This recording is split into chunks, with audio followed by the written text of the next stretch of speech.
Just to recap, we were speaking about how God is on the one end very, very close to us. He's one with us, literally one with us, since we each have a divine soul. On the other hand, he's also as far as could be, because he's infinite, and the finite being will never be able to grasp the infinite being, God himself. But we also spoke about how that closeness with God is compared to a fountain of water that goes from very high up to very down below. And that is really what the Torah represents. The Torah that came from very high up, which is the wisdom of God, infinite wisdom of God, was contracted and was given in the form of a Torah to us, so that we can access God's wisdom in our own language. The Talmud has a common expression that says that Dibra Torah kilshon bnei Adam, that the Torah speaks the human language. Even though it comes from the infinite, it speaks the human language. Again, God contracted his wisdom in order for us to access it. Now, we said that everyone has his part of the Torah, like that fountain of water. Everyone has that stream that he or she relates to, or that flavor that he or she relates to. And as we access this fountain of wisdom, of infinite wisdom, then everyone has to find their own unique connection to it. That was the big idea, really, that was shared last week. Let's continue here at the top of page 135, as Margot mentioned, the line that says, that starts with, for an analogy of sorts. Does anyone want to read? Okay, Rabbi Strauss continues to elaborate, develop this idea of God contracting himself into the Torah and then giving it to us. Anyone? I'll read, Rabbi. Thank you, Jordan. Thank you. For an analogy of sorts, we might consider the computer. We can understand a computer on many levels. The most fundamental level, the theory of how the computer operates, is extremely complex and requires specialized expertise that very few people are able to master. But on a more superficial level, one can, with a minimum of mental ability, achieve a certain mastery of the computer. Say that we wish that the computer should multiply a two-digit number to the power of 6. The dynamics of this operation are beyond the understanding of the vast majority of people making the calculation on the computer. But the computer has an operating system that translates this process into a simple problem that most everyone can solve. Which keys do I punch? Right. Let's continue, because here comes the connection. Yeah, the connection, right. In a similar way, the Torah is incomprehensible at its elemental level, but a great part of it translates into deeds and rules, do's and don'ts that anyone can relate to. Were the Torah to remain in the supernal worlds as abstract chokmah, it could not relate to the ordinary person. But when the Torah successively reformulates itself to the point that, for example, it instructs that we must give gifts to the poor on Purim, everyone knows what to do. One need not master the entire array of issues, from the most abstract essence of this law to the final rulings in the Shulchan Aruch.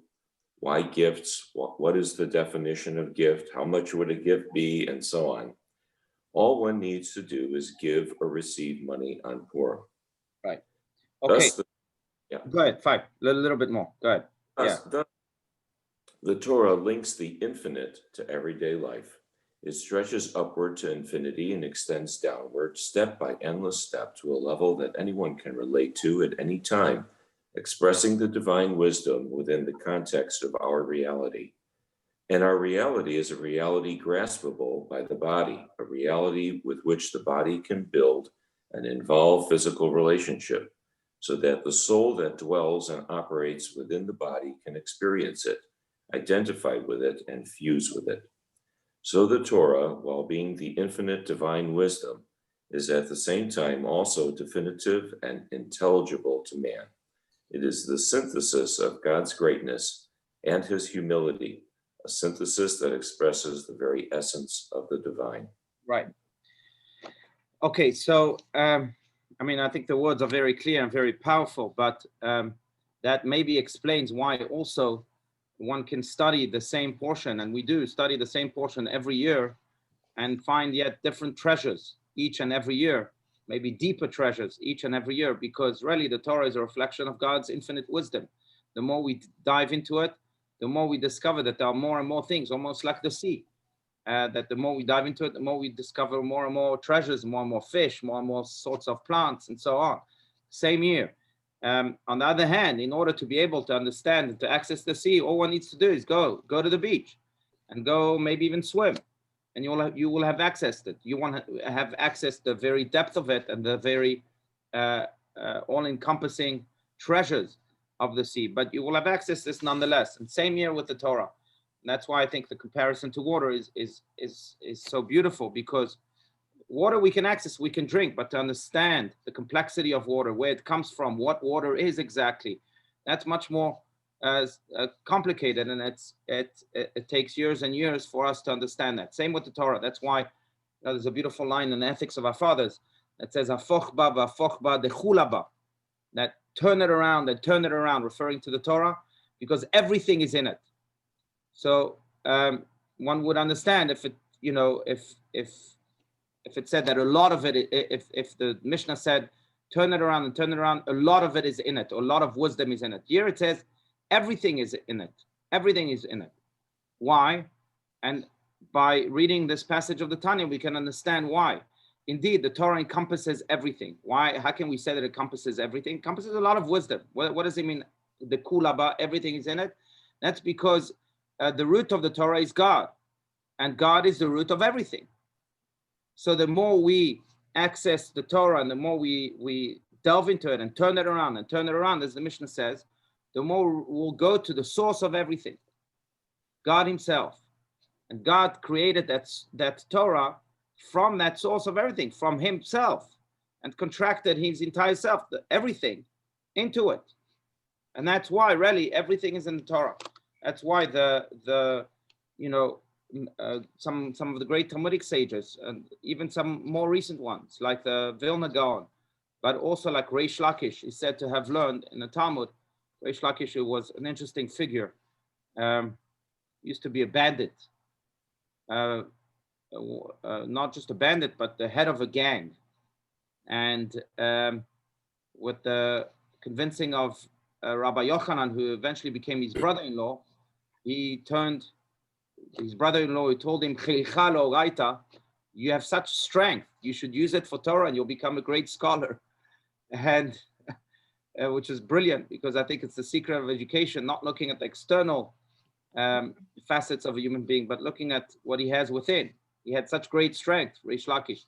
Rabbi Yochanan said you should use it for Torah. In any case, he used it for Torah, and he became really one of the great scholars. But it is said of of Reish Lakish that when he made that transition, he saw everything in the Torah. He saw everything from the bandit world in the Torah. Even the Torah can even encompass, the criminal world, so to speak. Now, of course, the Torah wants you to use the criminal ideas in a good way, which relates to another notion that I know we've spoken about in the past, that there's really nothing negative per se. It just depends how you use it. But even the criminal world is found in the Torah. And that's true, because again, the Torah comes from the source of everything, God himself, who has contracted his wisdom for us to be able to access it. But the more we delve into it, the more we be able to see that really, truly, everything is in it. That's one big point. Another point I want to make, and again, I want to hear your ideas here, and that is that this is also, just to emphasize this point, this is also why the mitzvah of studying Torah is a mitzvah in and of itself, unlike any other religion. When you usually study a guide in order to know how to practice. If you don't translate your words into action, then that guide doesn't matter at all. Your act of studying doesn't matter at all. In Judaism, the act of Torah study itself is divine, is already elevating, is refining the mind. Now, yes, it's true. The goal of Torah study is in order to translate what you study into action. But the study in and of itself is a mitzvah. Why? Because your mind is connecting to God. And that in and of itself is what a mitzvah means. Mitzvah means to connect. We've explained this in the past, right? It means a connection with the divine. So By just studying the words of the Torah, we're studying God himself, and there's a connection being made to the point that it says that the Tanya speaks quite a lot about it much later on. I think in the 30s, in 33 or something, like chapter 33, or a little bit later, also 35, 36. But it speaks about how a person's mind, just by the act of studying Torah, is refined. And when we fill our mind with Torah thoughts, it transforms the mind. It makes it divine. Now, this is way before we even acted upon what we've studied. But just the study of Torah enables us to think God. And that thinking God refines the mind and turns it from a very physical human brain to a divine one. And that's really the power of Torah. Again, all this is because of what he says here, that the Torah comes from God himself, and it's God's contraction of his wisdom. Rabbi, Okay. Yeah. don't you think also that we change from day to day, from week to week, from year to year? We're always changing, and therefore I think that's the reason we keep going back and studying it year after year. We're not the same person we were yesterday. Look at what we learned since yesterday. And so I think it works both ways. Excellent point. There's Well, a story that a dear friend, who's a student of Rabbi Steinsaltz, just wrote, Joel Spitz. He just wrote about an encounter he once had with Rabbi Steinsaltz. It's such a beautiful encounter. It reflects Rabbi Steinsaltz's personality so beautifully. But he once came to Rabbi Steinsaltz and he says, Rabbi Steinsaltz, how can Judaism expect us to recite the same prayer each and every day? It's boring. And Rabbi Steinsaltz looked at him with a naughty smile, as he would often do. And you knew he was about to attack you. And he said to him, yeah, you're right. The text is the same every day, but you change every day. Mm-hmm. And therefore, the way you relate to the prayer every day is different. And if you don't change every day, it's not the prayer that's boring. It's you that's boring. What a great response. I would say the same thing. You're right. We ought to study the Torah time and time again because we change. And if if it's still boring, then it's not the Torah that's boring, it's we that are boring. That's right. Very, very good point. Yeah.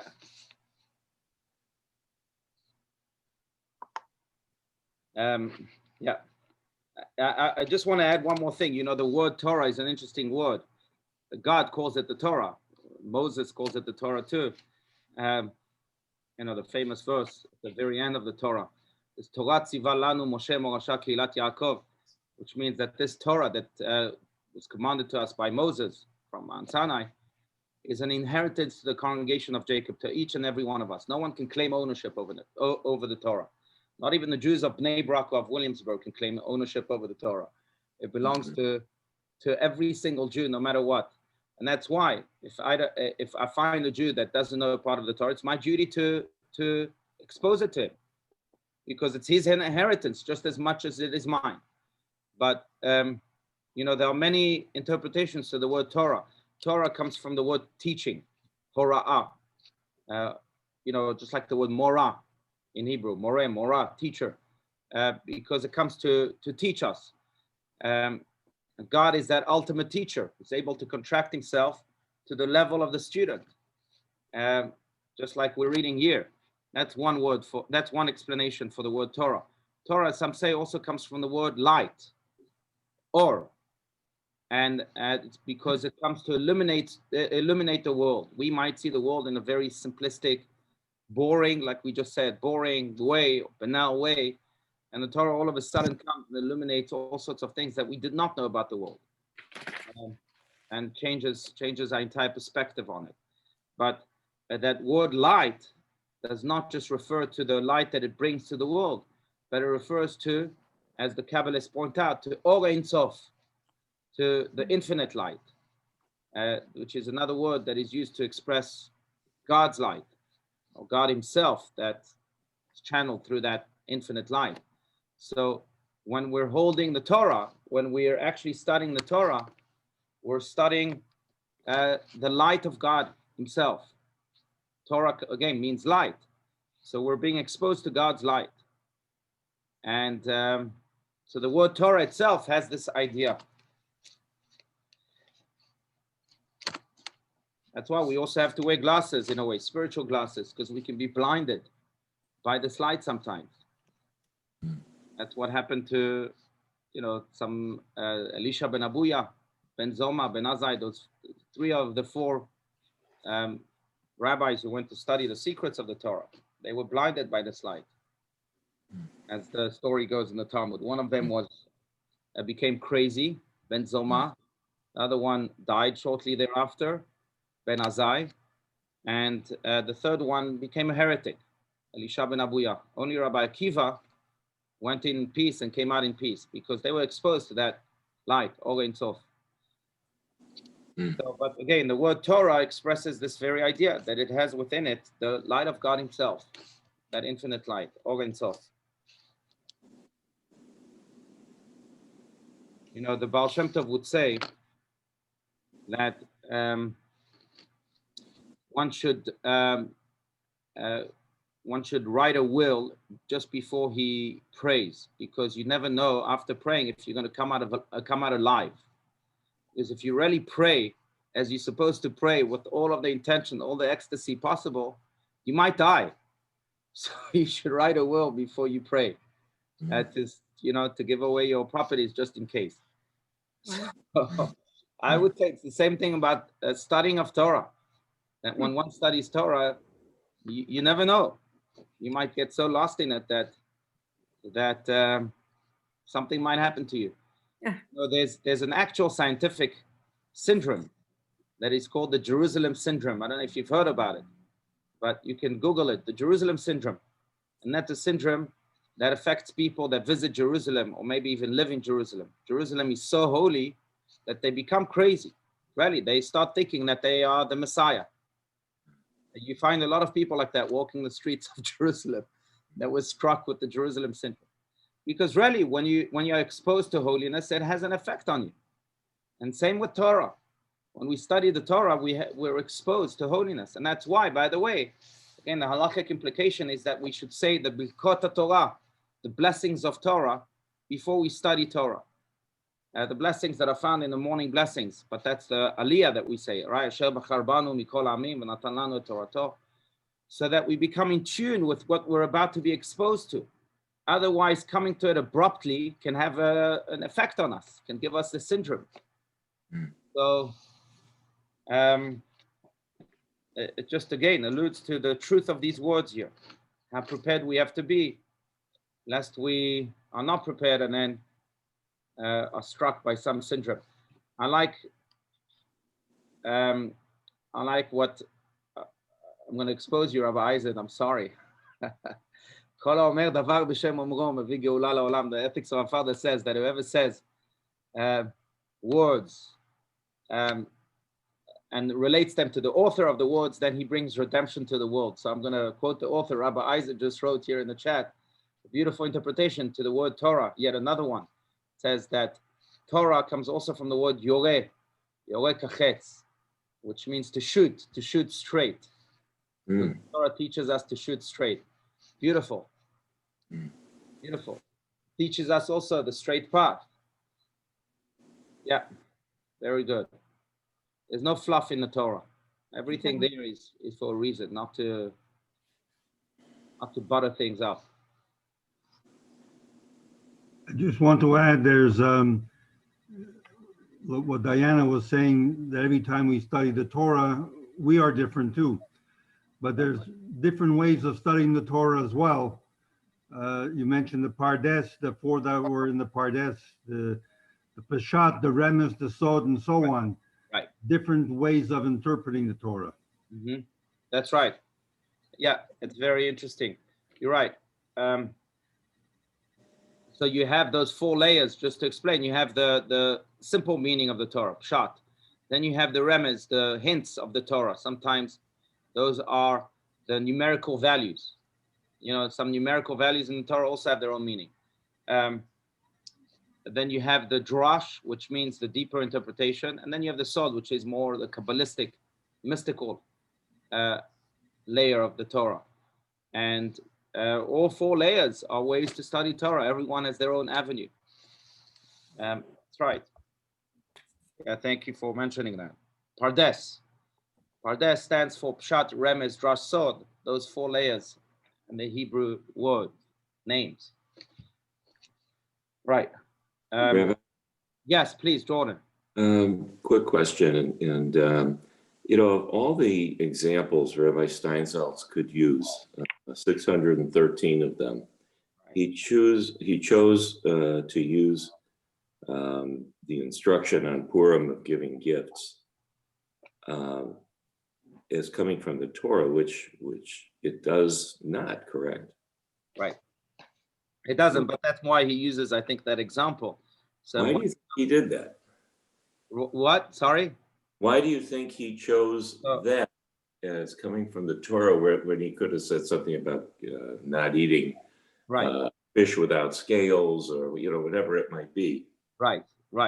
So it's a good question. So I just want to be exact with these words.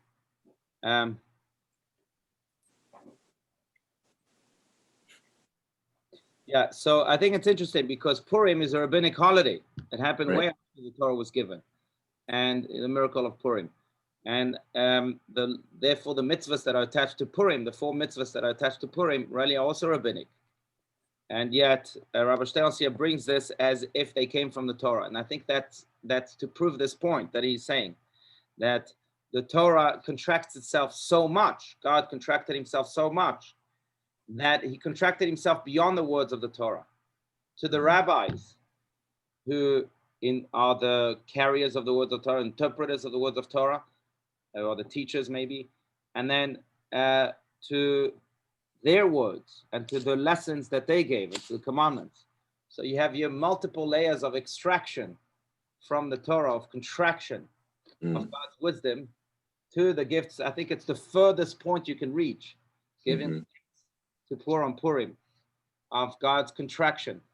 Yet even that furthest point can be rooted to the Torah. I think that's why he gives. Good question, good point. I also was thinking about it as we read it. But I think that's because, again, it's that furthest point.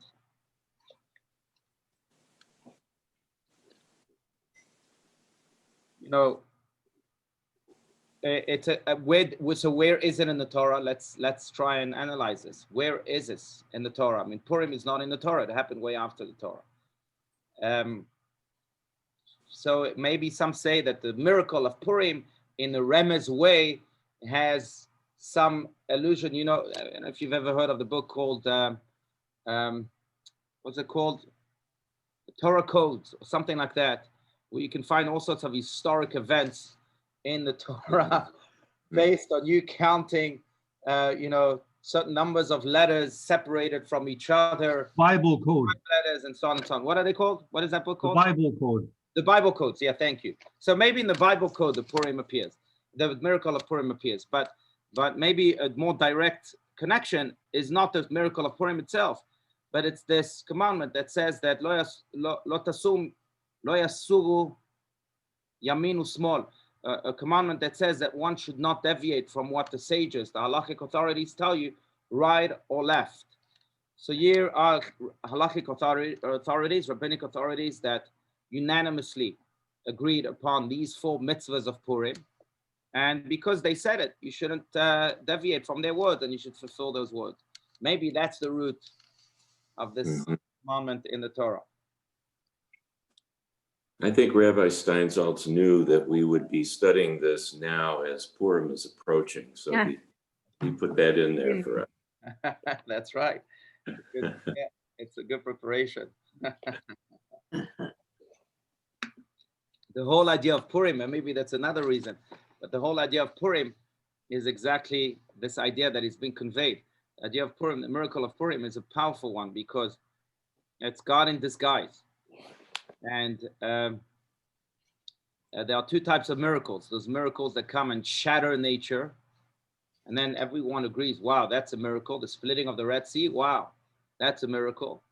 but there are miracles that are so profound that they are revealed within nature. The sun rising each and every morning is no less of a miracle than the splitting of the Red Sea. The Purim miracle belongs to the second category of those miracles that appear within nature. And in fact, the name of God is not mentioned once in the story of Purim in the Megillah. So it's God disguising himself within nature. One may read the story of Purim and think that it's a completely logical story. That yes, there was a king who had a bad advisor and he had a temper tantrum and he was able to convince the king to exterminate the Jewish people. But then the Jews rose to the favor of the king and the decree was changed. You know, if you follow the consequences of the story, they seem very logical. But really, it's God walking behind the stage and ensuring that the Jewish people are saved. So it's a miracle within nature. And in a way, I think this is exactly what Torah is about. Torah, you know, many of the stories of the Torah, the commandments of the Torah also appear completely logical. But when we unmask the Torah, then we find God himself. We find the wisdom of God that was contracted for us to understand it. And in a way, that's why we dress up on Purim. That's why we have Hamantashen on Purim. Because all these are symbols of concealment. Hamantashen conceals the poppy seeds or the chocolate or the jelly or whatever you like in your Hamantashen. The you know, people dressing up on Purim conceals the real idea, the real story, the story of God really moving the strings of the puppet, so to speak. And in a way, I want to connect this to our day and age. Everyone today wears masks. And you ask yourself, there must be a deeper reason. Yes, one should wear a mask to help the spread. But maybe it's to rewire our brains to know that there is something much more than the external faces that we see, much more than that. There's a divine soul there. And let's wear masks as we do on Purim to become in tune with the God that's behind the stage, moving the actors around and creating a divine play. Maybe that's why. Okay. All right, let's unless there's any other comments in which the learning here so much more when you speak up. So unless there are any other comments, we'll continue here at the bottom of page 135. Anyone? Okay. Does anyone want to read then? And in the combinations of physical letters.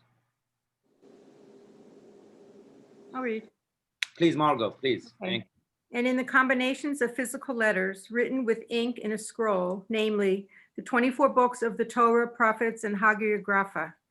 Another example of the physical embodiment of Torah, in addition to the physical actions of the mitzvot, is the Torah scroll, in which the books of the written Torah, the Tanakh, are inscribed. Their content, their wording, the shape of the letters, and even the qualities of the ink, which is governed by a series of halachot in which they are written, are all expressions of the divine will and wisdom. Right. So it's not just the content of the Torah, but it's also the letters of the Torah, not just the letters of the Torah, but also the crowns on the letters of the Torah, an expression of God's wisdom. You know, this reminds me of a midrash that's very hard to comprehend, but a midrash about Moses. Moses, it says, was shown all future generations. And midrash tells us that he was shown all future generations by God taking him to, you know, Back to the Future type of movie where where he saw really not just the future generations, but the leaders of the future generations. And he was in heaven and God was taking him from generation to generation and from scholar to scholar. And he came to Rabbi Akiva, the foremost scholar of about 2,000 years ago, which is about 1,300 years after Moses. So there he is in the chambers of Rabbi Akiva, and he sits down to study from Rabbi Akiva in the future. And Rabbi Akiva is teaching teachings about the crowns of the Torah. And Moses is lost. and he becomes all red and he's all embarrassed because he thought that he had received the Torah Mount Sinai and that he knew it all. And here is Rabbi Akiva teaching something that he's not aware of. So he's embarrassed and he's burying himself in shame until a student asks Rabbi Akiva, "Hey, teacher, that's great what you are teaching, but where do you know this from?" Rabbi Akiva says, "Halacha leMoshe miSinai." This was a halacha given to us through Moses on Mount Sinai. Moses said, "Okay, if I received it, now I'm calm." He wasn't embarrassed anymore. But he was so impressed by these teachings, as the Midrash continues, that he went to God and he said, "So what's the reward for such a great scholar, for this type of Torah?" And Rabbi Akiva, God takes Moses a little more into the future and he shows him Rabbi Akiva's torturous death. Rabbi Akiva, as we all know, was tortured by the Romans in Caesarea on Yom Kippur, tortured to death. How so? They shaved his skin from his toes to his forehead. And he was saying Shema throughout this entire ordeal, and that's how he died. Moses was so shocked, and he asks God, "Zu Torah v'zu schara?" This was the Torah he was teaching, such incredible light, and this is the reward for it. And God tells him, "Shtok, kach ala b'machshava." Keep quiet. These are God's thoughts, never answering his question.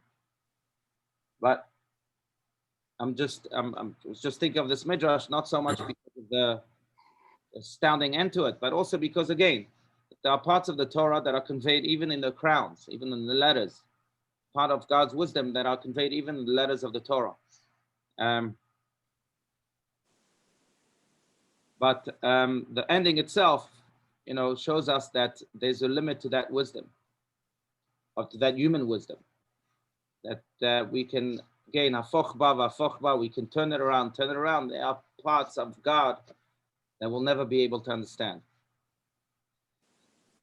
That's true. Okay, so you have those crowns. That's why, by the way, it's interesting to note, but this also has a halachic implication. But if there's a crown in a mezuzah, for example, that is detached from the letter, then that renders the mezuzah not kosher. And again, because the crown is very much a part of the letter, but also very much a part of God's wisdom in the mezuzah. That's why we have to be careful to check our mezuzahs, especially here in Arizona from time to time, at least once every, I would say, halacha requires that for sure once every 7 years. In a climate like this, I would say once every 3 years. Some check the mezuzahs even more because, the heat can dry up those letters and then disconnect crowns from the letters. Now you might think, well, it's just a crown. But again, halacha proves it, that it's part of the wisdom itself. Keter. Why would that make it non-kosher though? So that's a good question, but I think it's again based on what we're saying. And that is that the crown has meaning. The crown carries God's wisdom. So if it's detached from the letter, from its source, then you have a part of God's wisdom that's detached too. Oh. And it renders it therefore not kosher. The wisdom there, and then it's not complete. Yeah. I would say that, the crowns of the Torah in the most simplistic level, crowns of the Torah don't just come to beautify the letters as we might think, because they are truly beautiful if you've seen them. And you see them mainly, by the way, it's interesting because the Sephardic writing has certain types of crowns. Rabbi Yitzchak Luria's writing, the foremost Kabbalist, has other types of crowns. We have different types of crowns based on the custom. But the crowns themselves are not just to beautify the letters, but they also, and to adorn them, right? Like any crown on human beings. But the crowns themselves also have their own Kabbalistic significance. And I know, for example, the letter Shin sometimes has crowns, the letter of God. And they come not just to beautify the Shin or the letter of God, which is Shin, one of the letters of God, at least is Shin, as we've spoken about, but they also come to speak about the expression of that protection. How God protects, not just that he protects, but how God protects. And that, I know, is expressed in the crowns of the Shin. So you might think it's just a decoration, but really they have their own teachings. So that's why they're also very important. They convey some wisdom, a lot of wisdom, a lot of divine wisdom.